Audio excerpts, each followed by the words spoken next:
एक गांव में गौरी नाम की एक अंधी औरत रहती थी। उसके 2 बेटे थे, गोपी और भोला। गौरी की आंखें कई साल पहले एक बीमारी से चली गई थी। अरे रीना बहू, जरा बता देना नमक कहाँ रखा है, हाथ से मिल नहीं रहा। रीना बाहर से बोली। अम्मा, खुद देख लिया करो, हर चीज बतानी पड़ेगी क्या? गौरी मुस्कुराई। अरे बहू, देखने के लिए आँख चाहिए ना, वो तो भगवान ने ले ली है। गोपी जो वहीं चारपाई पर बैठा हुक्का पी रहा था, बीच में बोलता है। हे माँ, अब तू रोज रोज वही बात मत दोहराया कर। आंखें नहीं है तो घर में बैठा कर, काम करना तेरे बस की बात नहीं है। भोला भी पास में ही खड़ा था। वो बोला। हाँ भैया, सही कह रहा। माँ बस दिन भर भगवान का नाम लेती है और खाना खाती है, काम तो करना नहीं है। ये सुन गौरी की आंखों से आंसू टपक पड़े। वो धीरे से बोली। बेटा, मैं तुम्हारे ऊपर बोझ नहीं बनना चाहती, बस इतना चाहती हूँ कि मेरे जीते जी तुम लोग एक दूसरे से प्रेम करो। रीना ने ताने भरे लहजे में कहा। क्या बोला? प्रेम? प्रेम से पेट नहीं भरता। अगर इतना ही प्रेम है तो कल से कुछ मत खाना, सिर्फ हमसे प्रेम करना। मैं भी देखती हूँ कि प्रेम से पेट भरता है या नहीं। आई बड़ी प्रेम से खाने। घर में अनाज नहीं है और तू 2-2 रोटी खा जाती है और प्रेम सिखा रही है। कमला ने भी कहा। हाँ दीदी, अब बूढ़े लोगों को थोड़ा समझना चाहिए, बिना काम के बस खाती रहती है बुढ़िया। माँ देख ले, तेरी वजह से घर में सब परेशान है। हम अब और नहीं झेल सकते तुझे। गौरी कांपती आवाज से बोली। क्या मतलब बेटा? भोला बोला। मतलब साफ है माँ, अब तू हमारे साथ नहीं रह सकती, बस। रीना बोली। हाँ अम्मा, तू किसी आश्रम चली जा, वहां भगवान का नाम जपते रहना। बेटा, मैं कहाँ जाऊंगी? मेरी आंखें नहीं हैं, पैर नहीं चलते ठीक से, फिर मैं कैसे जाऊं? माँ, तू भगवान की बहुत बड़ी भक्त है ना, वही तेरा रखवाला होगा। कल सुबह हम तुझे वहीं छोड़कर आएंगे, जहां कोई भी तकलीफ नहीं होगी। कमला ने हंसते हुए कहा। जंगल में हवा भी ठंडी रहती है तो वहां आराम से रहेगी।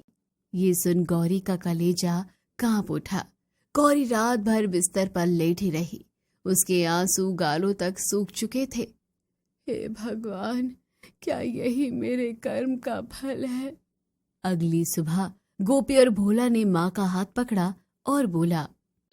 चल माँ, तुझे एक अच्छी जगह दिखाते हैं, वहां शांति है, तू वहीं भगवान का नाम लिया करना। ये सुन गौरी खुश हो उठी। अरे बेटा, तू तो अच्छा है, मुझे तो लगा था तुम मुझसे नाराज हो। तभी रीना बोली। अब मत बोल अम्मा, बस तू जल्दी चल यहाँ से। तभी कमला बोली। हाँ जल्दी चलो, हमें और भी काम करने हैं। दोनों ने अंधी माँ का हाथ पकड़ा और जंगल की ओर चल पड़े। बेटा, ये तो जंगल का रास्ता लग रहा है, मुझे कहाँ ले जा रहे हो? माँ बस यहीं है, थोड़ी दूर और चलो, बहुत सुंदर जगह है वहां। कुछ देर बाद वो एक बड़े से बरगद के पेड़ के नीचे पहुंचे। बस माँ, यहीं बैठ जा, थोड़ी देर में हम पास के कुएं से पानी लेकर आते हैं। तभी गौरी बोली। ठीक है बेटा, पर जल्दी आना, यहाँ मुझे कुछ ठीक नहीं लग रहा है। दूर खड़ी रीना और कमला एक दूसरे को देखकर हंसने लगी। चलो, अब इससे छुटकारा ही मिल गया। हाँ, अब ना रोटी का झंझट, ना ताने सुनने का डर रहेगा। इतना कहकर चारों वहां से चले गए। कुछ दूर जाकर गोपी ने पीछे मुड़कर देखा तो माँ अब भी वहीं पेड़ के नीचे बैठी थी। चलो भैया, अब देर न करो, मुझे काम पर भी जाना है। इतना कहकर चारों वहां से चले गए। बेचारी गौरी वहीं पेड़ के नीचे अकेली बैठी थी। गोपी, भोला, बेटा मुझे छोड़कर कहाँ चले गए? गौरी चिल्लाती रही, लेकिन कोई भी नहीं आया। भगवान, अब तू ही मेरा सहारा है। उसने अपने हाथ आसमान की तरफ उठाए और बोला, हे भगवान, अगर सच में तेरा अस्तित्व है तो तुम मेरी मदद करो। तभी अचानक हवा का झोंका चलने लगा और झाड़ियों के पीछे से किसी की आवाज आने लगी। कौन है वहां? तभी उस झाड़ी से एक आवाज आई, अरे डर मत अम्मा, मैं हूँ जंगल का बौना। तभी गौरी बोली, कौन बोना? तभी उस झाड़ी से एक 1.5 फुट का बोना निकला। उसके हाथ में एक लकड़ी की छड़ी थी। अम्मा, तुम यहाँ अकेली क्या कर रही हो? बेटा, मेरे बेटों ने मुझे यहाँ पर छोड़ दिया है। मैं अंधी हूँ, रास्ता नहीं जानती बेटा। बोना दुखी होकर बोला, क्या? अपने ही बेटे ने तुझे छोड़ दिया? बहुत बुरा किया उन्होंने। गौरी ने आंसू पोंछते हुए कहा, पर भगवान सब देख रहा है बेटा। सही कहा तूने, भगवान देख रहा है, इसलिए उसने मुझे भेजा है। अचानक बोने ने अपनी जेब से एक छोटा सा चमकता हुआ दीपक निकाला। ये देख गौरी हैरान हो गई। अरे बेटा, तू मजाक तो नहीं कर रहा ना? नहीं अम्मा, मैं झूठ नहीं बोलता। बस ध्यान रखना, इससे सच्चे दिल से मांगना, लालच मत करना अम्मा। मुझे क्या लालच होगा बेटा, बस 2 रोटी और थोड़ा चैन चाहिए। बेटा, तेरी उम्र लंबी हो, लेकिन तुम कौन हो बेटा? मुझे लोग वन देव का सेवक कहते हैं। इतना कहकर वो धुएं में गायब हो गया। गौरी ने दीपक को हाथ में लिया और बोली, अगर तू सच में जादुई दीपक है तो मुझे थोड़ा खाना दे दो। उसके सामने मिट्टी के बर्तनों में गर्म रोटी, सब्जी और मीठा हलवा आ गया। गौरी उसकी खुशबू से ही उसको पहचान गई थी। वो कांपते हुए बोली, अरे ये कैसा चमत्कार है। गौरी बेचारी बहुत भूखी थी। कई दिनों के बाद इतने अच्छे अच्छे पकवान जो मिले थे, वो तुरंत खाने पर लपक पड़ी। भगवान, तू बड़ा दयालु है। गौरी खाना खाकर वहीं सो गई। अगली सुबह उस दीपक को उसने हाथ में लिया और बोली, हे दीपक, मैं अपने दोनों आँख से नहीं देख सकती, इसलिए तुम मेरी दोनों आँखों को ठीक कर दो। इतना कहते ही उसकी दोनों आंखें ठीक हो जाती हैं। अरे वाह, अब मैं देख सकती हूँ, मुझे सब कुछ दिख रहा है। तेरा लाख लाख शुक्रिया भगवान। गौरी की दोनों आंखें ठीक हो गई थी। फिर इसके बाद जादुई दीपक से वो कहती है, हे जादुई दीपक, मुझे रहने के लिए एक सुंदर सा घर दे दो।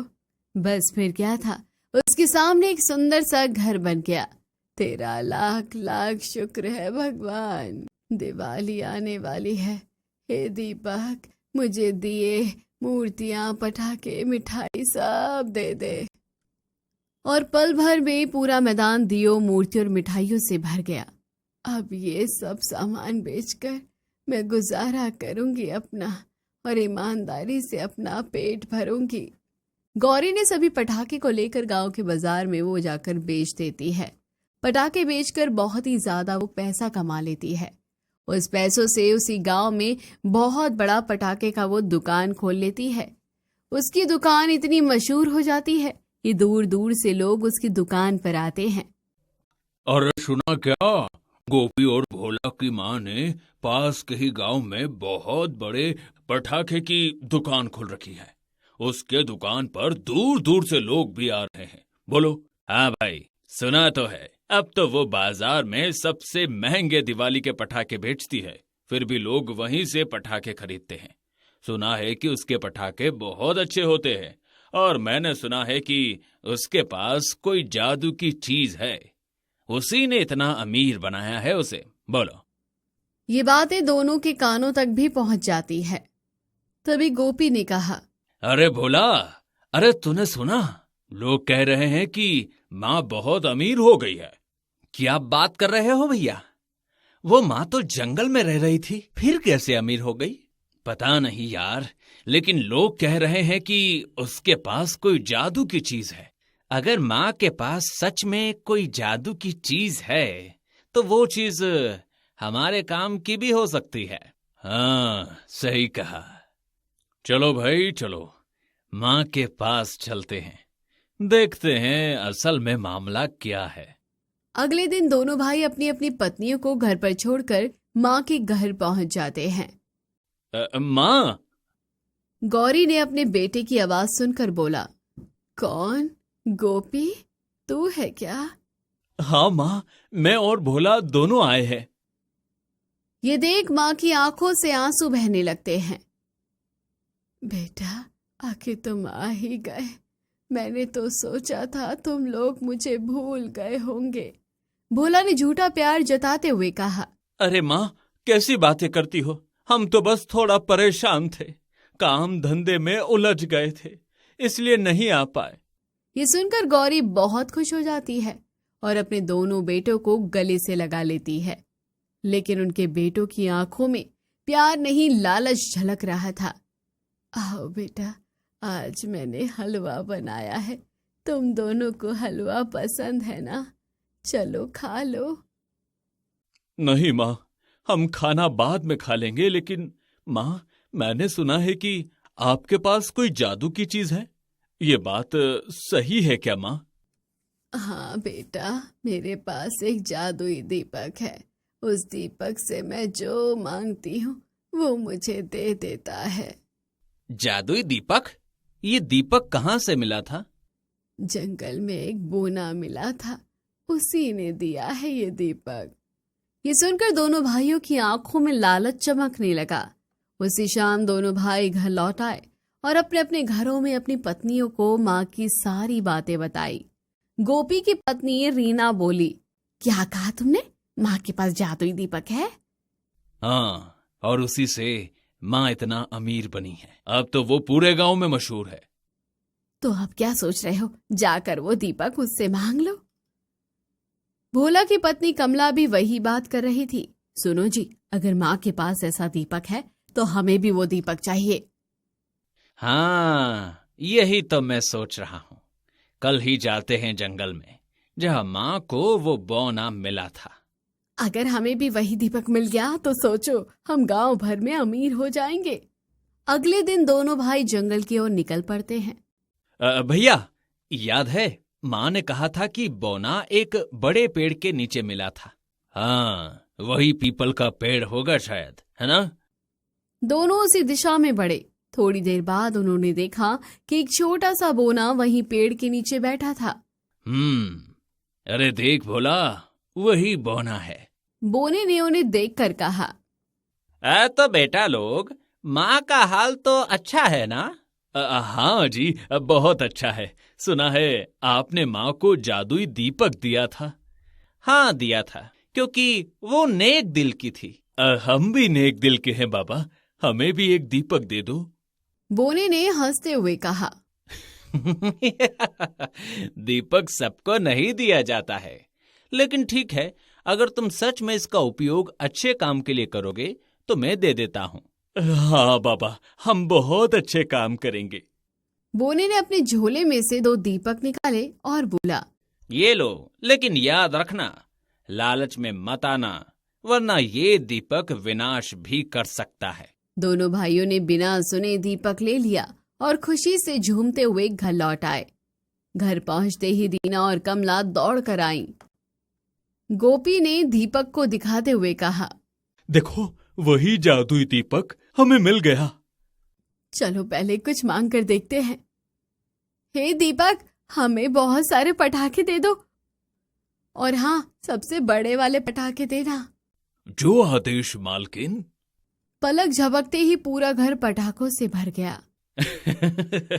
वाह वाह, इतने सारे पटाखे! अब इसे बेचकर पूरे गांव से अमीर हो जाएंगे। लेकिन अचानक तभी कमला चिल्लाने लगी, अरे थोड़ा ध्यान से, हमारा चूल्हा जल रहा है। अगर पटाखे चूल्हे तक पहुंच गए तो सभी पटाखे जल जाएंगे। किचन में उसकी पत्नी रोटी सेक रही थी और चूल्हे की आग धीरे धीरे पटाखों के ढेर तक पहुंच गई थी। अचानक वो आग सभी पटाखों में लग गई। घर में जोरदार धमाके होने लगे। गोपी कुछ करो, दीपक को आग बुझाने के लिए कहो। गोपी ने झट से दीपक उठाया और बोला, हे दीपक, तुम जल्दी आग बुझा दो। दीपक से आवाज आई, जो कर्म तुमने किए हैं उसका फल मिल रहा है। मैंने तुम्हें पहले भी बोला था, ज्यादा लालच मत करना, अब भुगतो। और अगली ही पल में पूरा घर आग में झुलस गया। पटाखों की तेज आवाजों के बीच सब कुछ जलकर राख हो गया।